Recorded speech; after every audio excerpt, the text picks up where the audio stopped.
Many times in life, we're going to be faced with the same option, but presented to us in various forms and various situations. But that option is always to evolve or to stay stuck. And even letting things die is part of an evolution process, right? But also to grow beyond and to transcend past that which we are faced in front of us with an obstacle to overcome is also a form of evolution. How we do that is completely up to us. But you have to understand that when you choose to stay stuck, when you choose to stay complacent, it may be very easy. It may seem like the right answer in the moment. It may seem like the most opportunistic way to view your current situation. But sometimes where you have the perception of opportunity is actually the deception of falsehoods. And what exactly do I mean by that? What I mean to say is that, of course, you know the saying that looks can be deceiving. And in the Bible, it also talks about how if you lead with your heart and you do not lean on the understanding of God, then your heart is, I can't remember the exact phrasing, but it's not haughty, but it's essentially prideful in its own disdain for something outside of itself. But we have to also understand that there really is nothing outside of us. The only thing that separates me from this microphone is the sensations and the perception of differentiation. In reality, you are witnessing the same object as well as the same being interacting with the object. So you have to not let yourself be a tool, but learn how to use the tools. And that's part of evolving in general, right? For example, I'm not sure if anybody has seen 2001: A Space Odyssey. I highly recommend it. It's a very long movie, but it's a very it's an existentially profound movie, I suppose you could say. And at one point in the movie, essentially the plot of the movie is the demonstration of thousands and thousands of years of evolution through monkeys to human beings and what it was like to live in that time period. And then all of a sudden there's this gigantic monolith that is planted in the middle of the desert, and all the humans try to interact with it, and they don't exactly know what they're doing, and they're not quite humans either. They're humanoids, and there's a lot of like clans that are fighting each other and everything like that, but it's all, they don't say anything. They're just a lot of grunting noises. It's very primal, right? But when this monolith shows up, they all like start to worship this black rectangular shape that just has appeared in the middle of the desert. And then they fast forward through time for quite some time, and it's now to the point to where human beings have been able to transcend into the realms of space, and they find a monolith on the moon.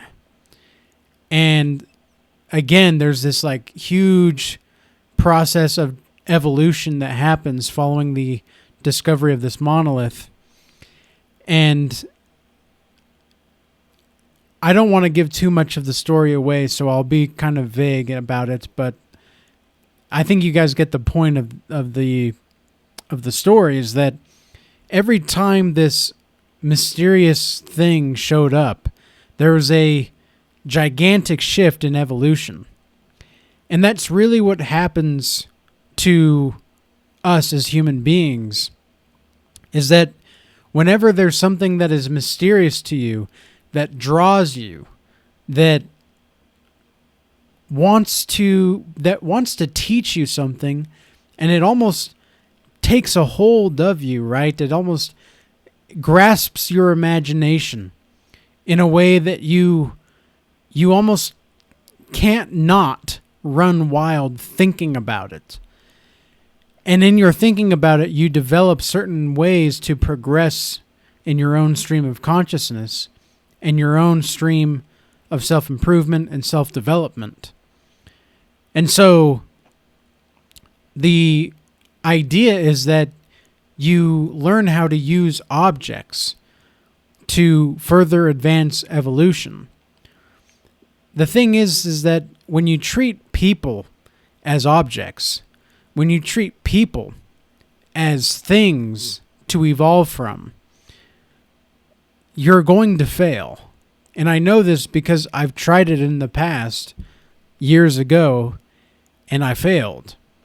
And I kept failing every time I tried to do it. And then I learned the difference between understanding the advantages of social behavior versus the disadvantages of trying to control people as objects. Now, people are highly, highly impressionable, specifically women. I think one of the greatest things about women is that they're impressionable, but I also think one of the most dangerous things about women is that they're impressionable. Highly impressionable, that is. And men have a responsibility to lead a woman properly, and women have a responsibility to discern whether a man is worthy to lead her. How do they each do these things is completely different in regards to the approach, in regards to what actually happens in the dynamic.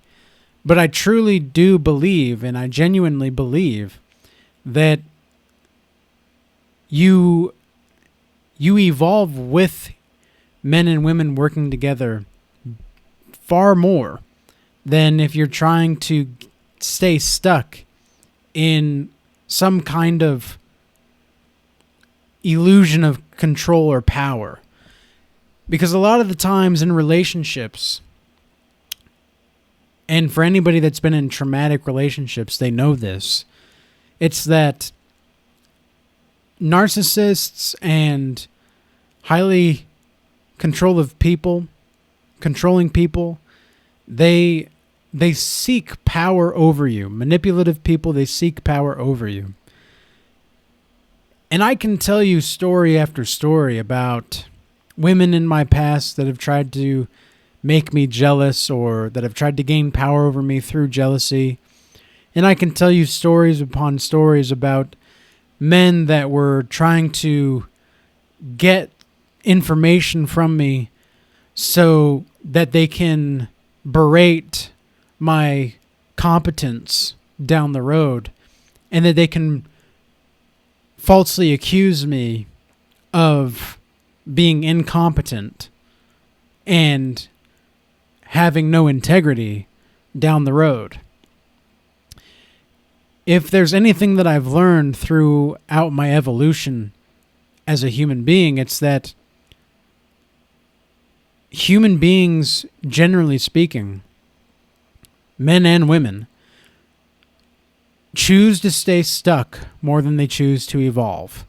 If it wasn't for biology, and if it wasn't for our cells and our nervous system and our reproductive system, we would be stuck, man. Like, we would be stuck.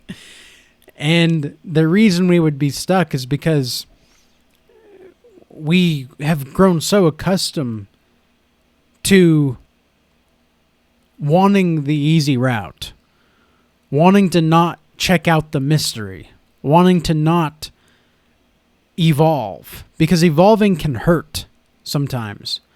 Evolving can be challenging because it's like, well, now I have to jump through this hoop and that hoop just to get to that.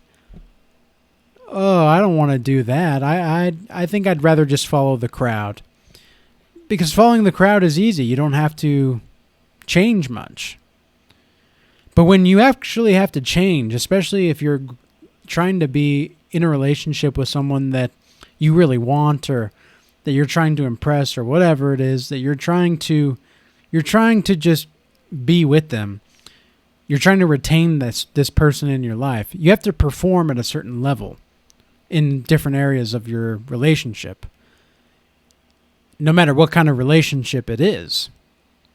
And if you're not meeting those standards, and if you're not meeting, it's like having a job, right? Like, imagine if you had a job to do a certain kind of field of work and you were not getting the results. You're obviously not going to be, you're obviously not going to have the people that are managing the field of work want you around, because you're stuck. You can't progress forward. You can't evolve. So when you stay stuck, you're only hurting yourself. But the purpose of evolution in your relationships, when you have to say, no, look, these are my standards and these are my principles, and I will not bend to these principles and values. It takes tremendous strength, inner strength on your end to do this. But even more so, it encourages the people around you to be better. And when they're not being better, it's so much easier to just let them go, because they weren't really meant to be in your life anyway. And then you get to move on. You get to learn from the experience, and then you get to learn how to better interact with the next person down the road. And I'm not saying that connections are the most important thing. Of course, relationships are very important. I'm not going to negate that in our life. In fact, I think it's one of the most important things of our lives. Because life is about relationships. But if you're just trying to get connections just to get connections, like, I'm not about that. I'm not about acquiring new connections for the sake of new connections. I want someone that I know will have my back and that I have theirs when the time comes, if the time comes. So, yeah, I want genuine burning desire for the people around me to want to be in my life. Because genuine burning desire plus the ride or die mentality equals a solid relationship for all people involved. And you don't have to have like a genuine burning desire to have a bro, right? Like, but if you want to have, like, look, I genuinely want to learn more about you and I want to help build each other up, that's great. That's fantastic. There's a genuine desire there to be around that person. But I'm a ride or die kind of guy. And the people that are not ride or die anyway, I don't really want to waste my time with those people in my inner circle. So, again, don't be a tool for anybody else, but learn how to be around people that make your life better in all ways, that give you all advantages in life, rather than being the tool that gets played or being the trick that gets played. Don't be that guy. With that being said, ladies and gentlemen, peace be with you. Till next time.